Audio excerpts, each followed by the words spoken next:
eterno se ha dado a conocer a todas las gentes para que obedezca la fe.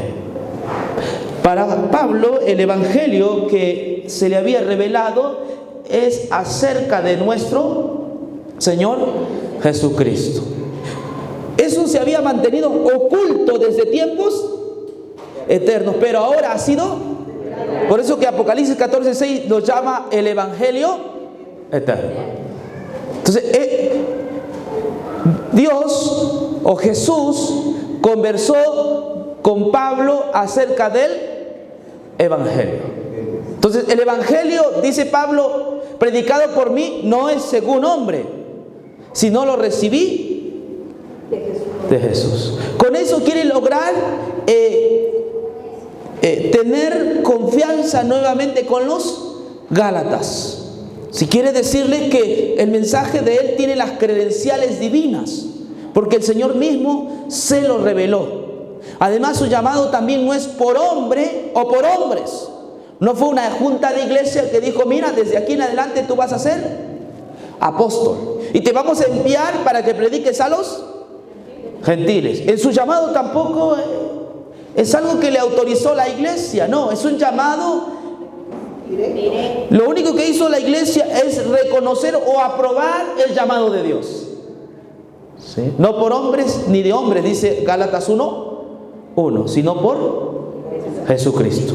Y eso vamos a ver en el siguiente texto. Volvamos nuevamente a Gálatas, por favor. Volvamos a Gálatas. Los siguientes textos. Podemos dar vuelta a Gálatas 1:13. Sí, miren, hermanos. Porque ya habéis oído acerca de mi conducta en otro tiempo, en el judaísmo, que perseguía sobremanera a la iglesia de Dios y la asolaba. Y en el judaísmo aventajaba mucho de mis contemporáneos en mi nación, siendo mucho más celoso de las tradiciones de mis padres. Aquí hay dos aspectos que Pablo está marcando en cuanto a su vida. Primero, que era perseguidor. Ustedes saben, han escuchado de mi conducta en otro tiempo en el judaísmo. Yo detestaba la religión cristiana, odiaba a Jesús y a sus seguidores. Yo era un perseguidor. ¿Y cómo creen que ahora estoy predicando de Él? Esto es como para hacerles reflexionar un poco a los Gálatas.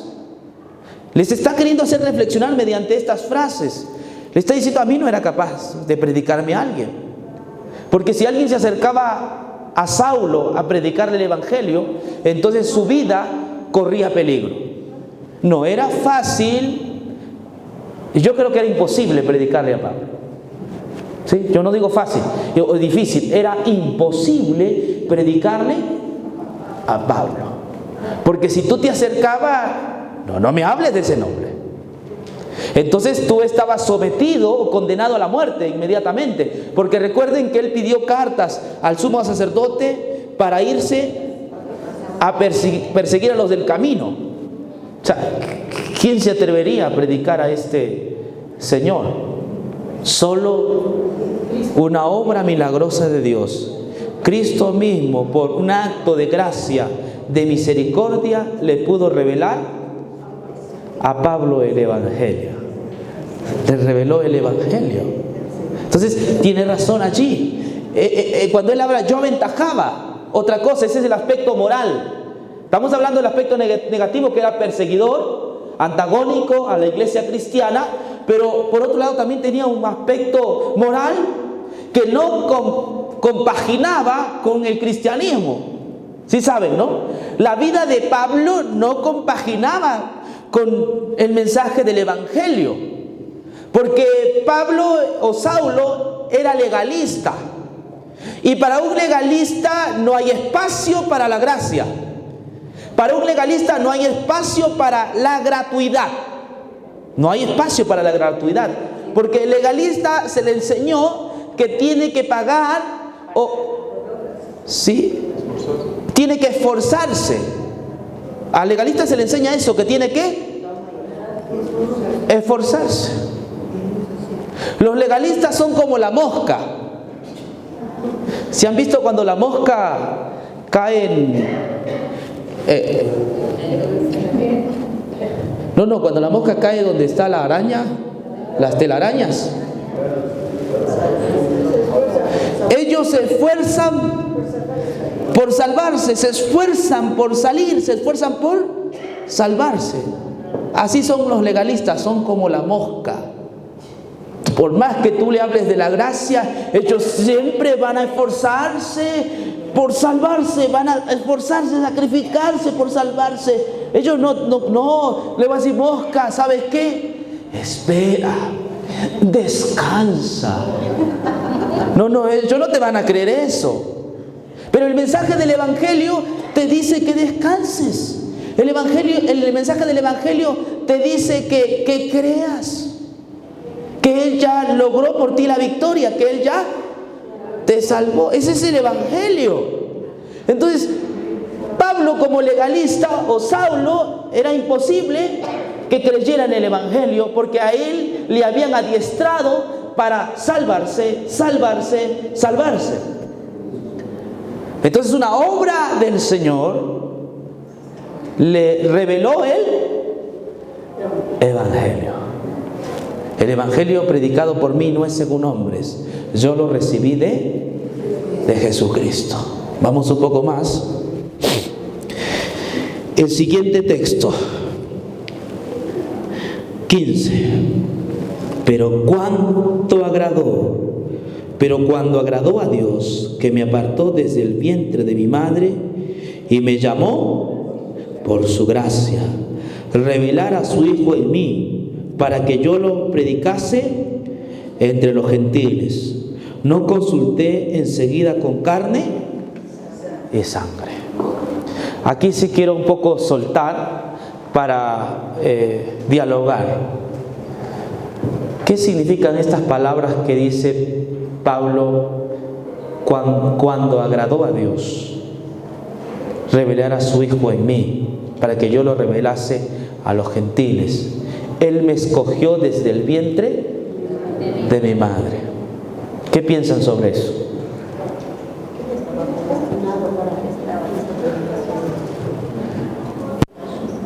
Entonces quiere decir que Dios predestina a unos para que sean salvos y Dios condena. Entonces, ¿qué quiere decir este pasaje, iglesia? Y este pasaje se repite en otros episodios también de la Biblia. Así como él defendía la enseñanza de sus padres, entonces Jesús lo escogió porque así mismo, con esa misma fuerza, va a defender el Evangelio. Ya. Mira, hay otro pasaje que también está en controversia, ¿no? Amé a Jacob y a Esaú aborrecí. O sea que Dios hace acepción de personas. Dios tiene favoritos. ¿Y en base a qué? Entonces, este es un pasaje que muchas personas lo polemizan y hablan de que Dios a ciertas personas las elige y las ama, y a otras la detesta y las odia. Pero esa idea no cabe en la enseñanza de la gracia, porque la enseñanza de la gracia es que Dios nos ama a pesar de lo que somos. No importa cuánto pecado tengamos, no importa cuán bien nos portemos, Dios ama a sus criaturas incondicionalmente. Pero aquí tenemos dos personajes de un carácter así duro. Tenemos a Pedro, y a Pedro también lo escogió para que apaciente sus ovejas. Y aquí a Pablo lo escoge, tal vez por la sinceridad, porque él conoce nuestro interior, tal vez por la sinceridad de corazón. Pero el texto dice que desde el vientre lo apartó. ¿Usted cree que mirando el futuro de él, eso ya es un poco hilvanar fino? Hermano Moreno.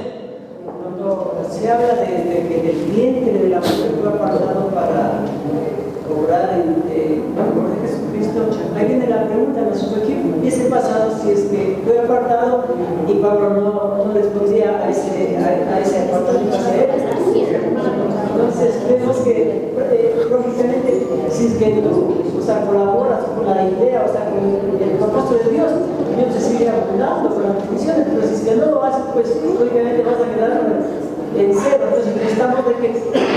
estamos, o sea, corroborar, dar la cara a los propósitos de Dios. Lógico lo que usted dice, pero tenemos que tener un poco más de... Muy lógico, hermana. Tal vez se encaje en un plan perfecto desde el principio. Un plan perfecto, pero que me está hablando de predestinación. Eso sí, pastor, porque yo tuve esa conversación con mis superiores. Entonces, hermano, yo ya he dicho, porque solo somos escogidos. Otra cosa que no encaja es que recuerden que Pablo por mucho tiempo fue perseguidor y fue fariseo. Y dice que lo apartó desde el vientre. Entonces allí no encaja la cosa, hay una ambivalencia. Pero ahí está reconociendo, porque realmente todos somos apartados, somos un pensamiento de Dios antes que nosotros naciésemos. Entonces, posiblemente... Miren, vamos a explicarle de esta manera. Aquí no está hablando de que lo escogió para salvación. Sí, esa no es la idea. La idea no es que lo escogió para salvación. Aquí la idea es que lo escogió para que predicase entre los gentiles. Y yo quiero decirles una cosa. El Señor escogió a 12 para que sean sus discípulos o apóstoles. Escogió a 12. No es que ellos se escogieron, el Señor los escogió. Y el Señor, por ser Señor y el Rey de Reyes, Él tiene la libertad de escoger a quien quiera para entregarle o darle tal mandato. Entonces acá no estamos hablando de aspectos salvíficos, aquí estamos hablando de llamado para cierta función. Dios, de entre todos los paganos que estaban allá en Ur de los Caldeos, Dios, ¿a quién llamó? Abraham. No porque tenía más fe que el resto, no porque era mejor que el resto, simplemente que Dios se reserva su autoridad, su soberanía, y Dios llamó a Abraham para que sea su representante, para que a través de él fluya la bendición a todas las naciones. Pero es que no es que eso no significa que lo hizo salvo. Él podía perder en algún momento si negaba al Salvador, como el caso de Judas. Entonces estamos hablando de llamados para cierta obra o cierta misión. Dios llamó a Jacob para cierta misión y rechazó ¿a quién? A Esaú. No lo hizo parte de su proyecto, pero eso no significa que lo estaba también apartando de la salvación. O sea, por favor, dentro de esto de escogido hay que ver que es en el plano de cierto llamado que Dios hace para cumplir cierta función. Además, la palabra escogidos en la Biblia también tiene que ver con el que ya está salvo. ¿Sí? La palabra escogido también tiene que ver con el que ya está salvo. Es decir, cuando se habla de escogido, se habla de aquellos que ya creen en Jesús. Se habla, es escogido, es como hablar mi pueblo. Dios habla de mi pueblo, está hablando de quienes, de sus escogidos. Entonces, en este sentido, hermanos, pensemos que cuando Pablo dice que Dios lo llamó desde el vientre, está refiriéndose a que Dios lo llamó para un propósito. ¿Cuál era ese propósito? Ahora, ¿ese llamado lo hizo porque era más elocuente que el resto? ¿Qué dice el texto? ¿Por qué lo llamó?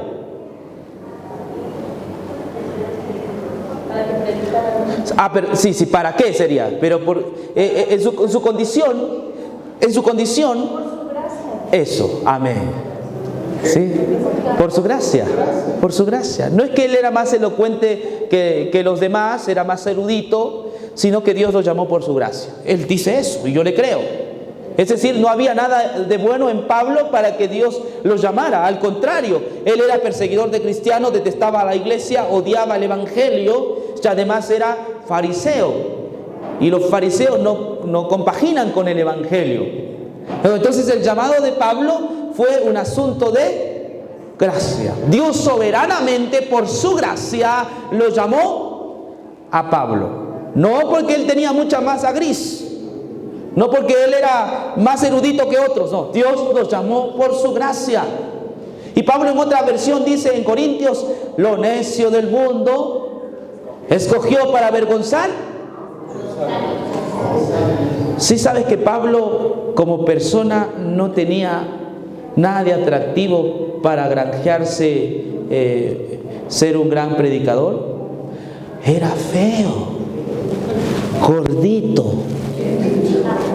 patuleco, le lagrimeaba uno de sus ojos, tuerto. Él no podía ser un gran predicador. Sí, en la belleza de Roma o griega, él no calzaba.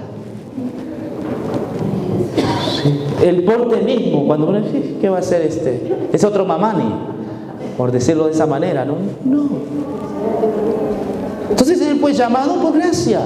Dios lo escogió para que predicara por su gracia, no por sus conocimientos. Iglesia, y les digo así de verdad, los llamados tienen que ser a las personas no por su conocimiento, no por su elocuencia. Por supuesto que tiene que conocer el Evangelio, pero no los llamamos por eso. El llamado que Dios nos hizo alguna vez es por su gracia, para revelar a su Hijo en mí. Vamos a las últimas palabras. No consulté en qué dice. Enseguida con carne. Aquí cuando habla de con carne y sangre está refiriendo a seres humanos. ¿Para qué? Para que digan, ninguno de ellos me enseñó. Pedro no tuvo que decir, mira Pablo, tú estás predicando mal. Tú estás, vení. Te voy a enseñar para que prediques el Evangelio completo. No consultó con ser humano. Ananías no le enseñó nada. Ananías simplemente obedeció la voz de Jesús. Lo bautizó, lo ungió y ese todo. Pero no le enseñaron a Pablo el Evangelio. El Evangelio de Pablo fue enseñado por el mismo Jesucristo. El otro pasaje. Para revelar a su Hijo para que yo lo predicase entre los gentiles, no consulté con otra cosa. Nadie le dijo, mira, tú te vas a los gentiles. Al contrario, ¿se acuerdan Pedro que dijo sobre Pablo? Que Dios le había dado el don a Pablo para la predicación de los, y a mí, a los judíos. Lo que Pedro hizo es reconocer, pero no es que le dijeron, mira, Pablo, hemos visto que tú tienes ciertos dotes, ciertos dones, así que nosotros como autoridades de la iglesia, nosotros como las columnas de la iglesia, nosotros te vamos a delegar en un plan misionero y te vamos a dar tanto de dinero y viático para que tú abras la obra allí en Asia Menor. Hemos visto que tú tienes ese don y te llamamos. No, el Señor le llamó para que él predicase entre los. Ese es un don que Dios le otorgó y él fue y no pidió consulta o permiso a nadie de ellos. Vamos más abajo. La otra, la 17. Sí. 17. Ni subí a Jerusalén a los que eran apóstoles antes que yo, sino que fui a Arabia y volví de nuevo. Cuando dice a Jerusalén, ahí está reconociendo que en Jerusalén estaban los apóstoles. Sí, ahí estaban, pero él dice, yo no fui allá. Más bien, ¿dónde me quedé? En Arabia estuvo estudiando las Escrituras. Sí, comparando cada parte de la Biblia con Jesús. Sí, entonces no fue a Jerusalén. A mí me enseñó el Evangelio Jesucristo. Vamos más acá. Después de 3 años subí a Jerusalén para visitar a Pedro y me quedé con él 15 días. Sigamos. No vi a ningún otro de los apóstoles, solo vi a Jacobo, el hermano del Señor. ¿Qué más? Sigamos un poco más, el 20. Más tarde, Dios es testigo que en esto que les escribo no miento. Subió a Jerusalén, pero no subió para que Pedro le enseñara. No subió para eso. Más abajo, cuando lleguemos al capítulo 2, vamos a ver, a mí ellos nada nuevo me enseñaron. ¿Sí? Eso les dijo a ellos. A mí, esos de Jerusalén, nada nuevo me enseñaron. Más bien vieron que yo tenía el don y me encargaron que yo predicase a los gentiles, que solo me acordase de los pobres. Pero ellos a mí nada nuevo me enseñaron. Finalmente, los últimos, más tarde fue las regiones de Siria, Cilicia, pero en Judea las iglesias de Cristo no me conocían personalmente. Solo habían oído decir que el que antes nos perseguía, ahora predica la fe que procuraba destruir. Y por causa mía, glorificaban a Dios. Qué hermoso, ¿no? Hermanos, Saulo es un predicador del Evangelio. Las credenciales de Pablo son genuinas. Nosotros no podemos dudar de los escritos paulinos. Hoy, en esta nueva época, muchos se está cuestionando a Pablo. Desde el siglo XVIII se viene ya cuestionando a Pablo la alta crítica, que Pablo complicó la teología, que Pablo usó metáforas de justicia, de justificación, de redención, de expiación.